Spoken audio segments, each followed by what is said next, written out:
Virginia Governor Ralph Northam was on the Virginia Commonwealth University campus yesterday to receive an interim report with findings and recommendations from the commission to examine racial inequity in Virginia law. Governor Northam created the commission by executive order back on June 4th of this year and announced appointments to the commission back on September 3rd of this year. The commission is chaired by Cynthia Hudson, who is the Chief Deputy Attorney General of Virginia. The members appointed to the commission are Andrew Block of Charlottesville, who's an attorney and former director of the Virginia Department of Juvenile Justice, Henry L. Chambers of Henrico, who is a professor of law at the University of Richmond, Jill Hankin of Richmond, who is a health attorney at the Virginia Poverty Law Center, the Honorable Mike Herring of Richmond, who is a partner at McGuire Woods and former Commonwealth's attorney for the city of Richmond, Carla Jackson, who is an assistant commissioner for legal affairs with the Virginia Department of Motor Vehicles, the Honorable Bertie Hairston Jameson of Richmond, who is a retired judge for the Richmond General District Court, the Honorable Gerald Jones of Norfolk, who is the chief judge of the Norfolk Circuit Court, Leslie Chambers Mehta of Chesterfield,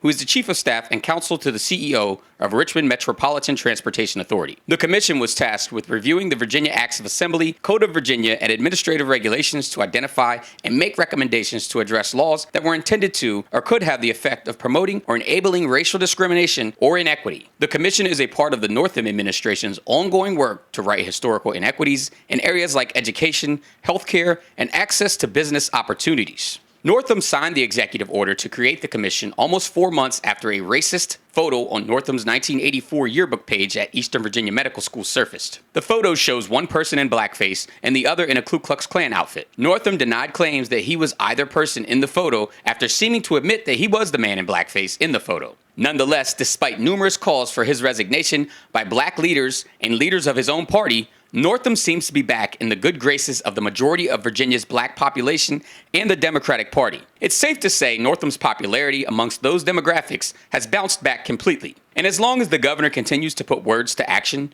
he will more than likely end his term with high favorability amongst the people that voted him into office in the first place. The commission report determined that close to 100 laws still in the Virginia Code should be repealed due to racial inequity. Thursday's interim report looked at acts of assembly, legislative actions passed by the General Assembly from 1900 to 1960. The executive summary of the report said it focused on this time period because it encompassed a time during which most states in the former Confederacy adopted new constitutions that disenfranchised African Americans and passed laws that reversed and overturned whatever gains and progress had been made during and following Reconstruction, the second rise of the Ku Klux Klan, and representing Virginia's reaction to federally mandated school desegregation. In this recognition of the completion of the first phase of what is, for all of us on the commission, a passion project of the highest order, and of great necessity in our effort to leave behind some of the worst parts of the Virginia that we were,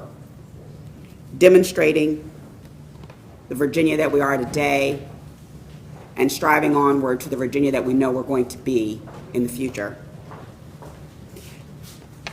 When you pick up a copy of this interim report, please don't let it collect dust. Take a look through it, read it.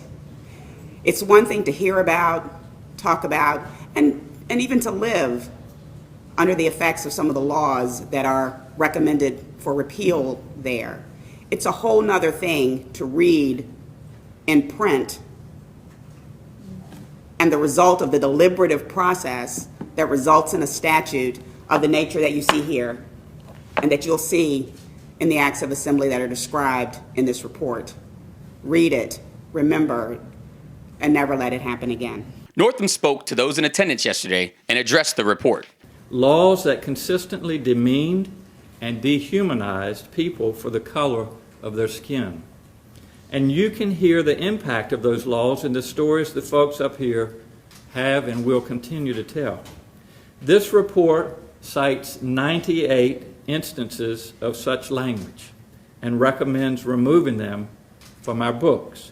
And I want to tell you this morning that with the help of our legislator, that is exactly what we're going to do come January of 2020.